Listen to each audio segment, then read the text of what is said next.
Thank you, Fatima. I am so honored and so devastated to be with each and every one of you here again today. My name is Mike. I'm a teacher here in Amasquatchie, Wisconsin, and I'm also a member of the Edmonton chapter of Independent Jewish Voices. We're a collective of Jews who know that our liberation is intimately bound up with the liberation of all Palestinians and all oppressed peoples. We're a collective who hear our ancestors cry out for an end to fascism, an end to racism, an end to 113 days and 75 years of genocide against our Palestinian kin. And so, like millions, like billions of people across this world, we say never again means never again for anyone. Closer? Okay.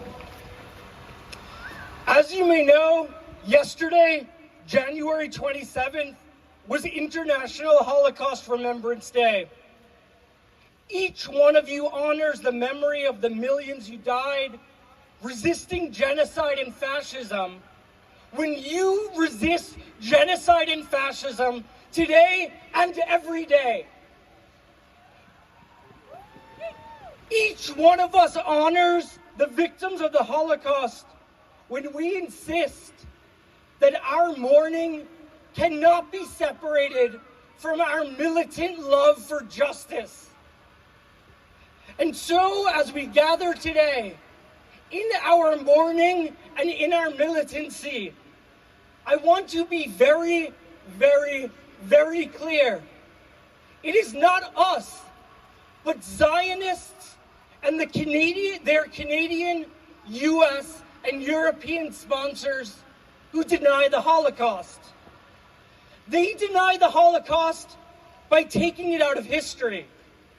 They deny the Holocaust through the lie that we can only remember the 6 million European and North African Jews murdered if we forget the Roma, the communists, the disabled, the criminalized, and the queers, also exterminated by European white supremacy.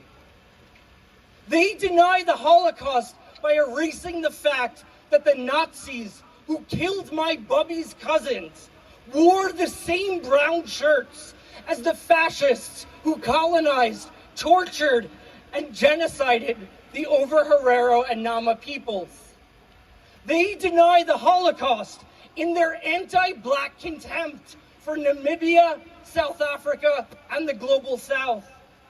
They deny the Holocaust when, on International Holocaust Remembrance Day, these settler colonial states accelerate their brutal campaigns of starving, of killing, of punishing the indigenous people of Palestine for one reason and one reason only.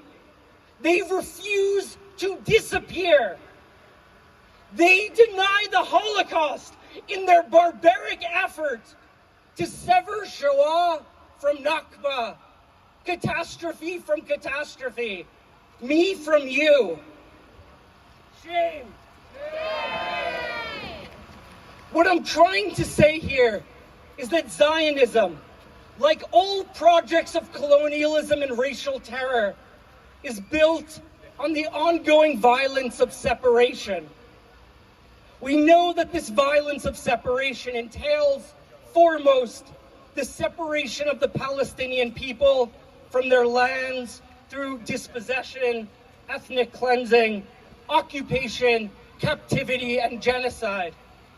We know that this is why the Zionist regime has always hated UNRWA.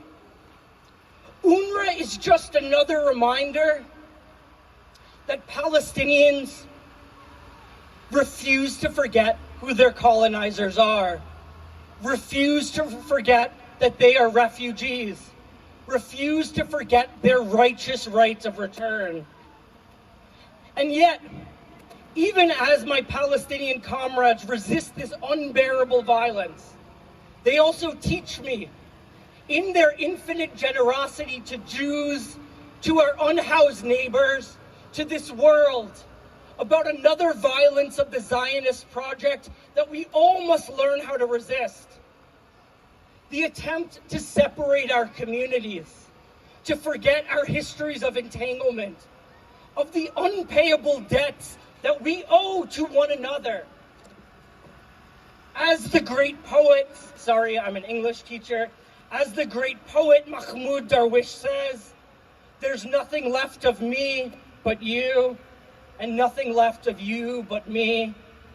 As the author Walter Benjamin once wrote while fleeing the Nazis, not even the dead will be safe if this enemy wins. So today and every day, we protect the dead and we fight for the living, because this enemy must be defeated. Land back, free them all, globalize the Intifada, free Palestine. Thank you.